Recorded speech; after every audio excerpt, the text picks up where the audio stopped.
నేను తనకి ఇస్తుంటే వద్దుగా.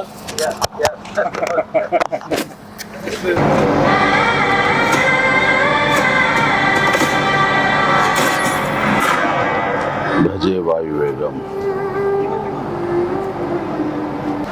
మా విక్కీ యూవి క్రియేషన్స్ కాన్సెప్ట్ తోటి ప్రశాంత్ రెడ్డి డైరెక్షన్ లో వచ్చినటువంటి భజే వాయువేగం. ఈ టైటిల్ చాలా ఇంప్రెసివ్ గా ఉంది, చాలా ఇంట్రెస్టింగ్ గా ఉంది.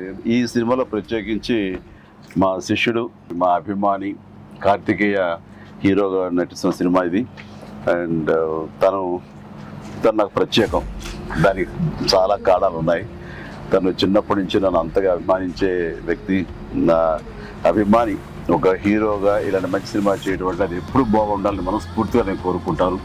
ఆ రకంగా నా best wishes always with Karthikeya. And then young directors like Prashanth Reddy లాంటి వాళ్ళు రావాలి.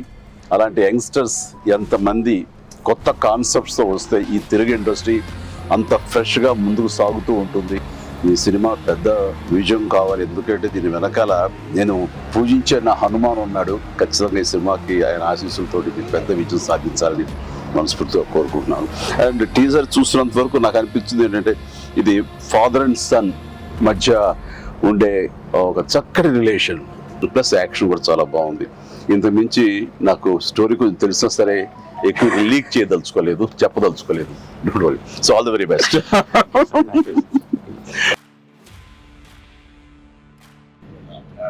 సినిమాలో క్రికెట్ మీరు ఎప్పుడన్నా సరదాగా క్రికెట్ చిన్నప్పుడు? నేను కెప్టెన్ గా సచిన్ టెండూల్కర్ నా నెక్స్ట్ అది గుర్తుంది సార్. ఆ మ్యాచ్ చూసాము, చేశారు. అది విన్నర్. ఆ మ్యాచ్ చూశారు చాలా మంది. అది చూసేది మాత్రాన, అది నేను పార్టిసిపేట్ చేస్తే మాత్రాన నాకు బ్యాట్ పట్టుకోవడం వచ్చు, బాల్ ఎరగొట్టడం వచ్చు అనేది మాత్రం అనుకోవద్దు. నాకు అస్సలు క్రికెట్ రాదు. క్రికెట్ మీద ఇంట్రెస్ట్ కూడా అంత మాత్రమే. అంటే దానికి కారణం ఏంటంటే చిన్నప్పుడు బ్యాట్ తీసుకుని నేను కొట్టాలని చూశాను. వాడెవడో ఎన్నుకొట్టాడు నా బొట్టనేల మీద. ఇప్పటికే ఇంజరీ ఉంది ఎట్లాగా చూడండి స్వెట్. ఇంకా అప్పటి మళ్ళీ బ్యాట్ పట్టుకోదలుచుకోలేదు, ముట్టుకోదలుచుకోలేదు ఆ భయంతో. బహుశా వాళ్ళు నన్ను ఫీల్డ్కి రానివ్వకుండా చేయడం కోసంగా చిన్న ప్రయత్నం చేశారు. చిన్నప్పుడు 8th 9th class 10th class అప్పుడు మళ్ళీ ఎప్పుడు బ్యాట్ అలా వెళ్ళండి. సచిన్ మీ క్యాప్టెన్సీలో ఆడేవాడు కాదు కదా సార్? ఏదో మనం రాసి పెట్టింది అంతే. ఇప్పుడు ప్రొడ్యూసర్ డైరెక్ట్ నాతో ఆడుకుంటారు. అదే ఆడ తప్ప వేరే ఆడలేదు. విశ్వంబర నుంచి ఏమైనా చిన్న లీక్ ఇస్తారు, త్వరలో ఇస్తారు. లీక్ చేస్తాను, లీక్ చేయకుండా ఉంటానా?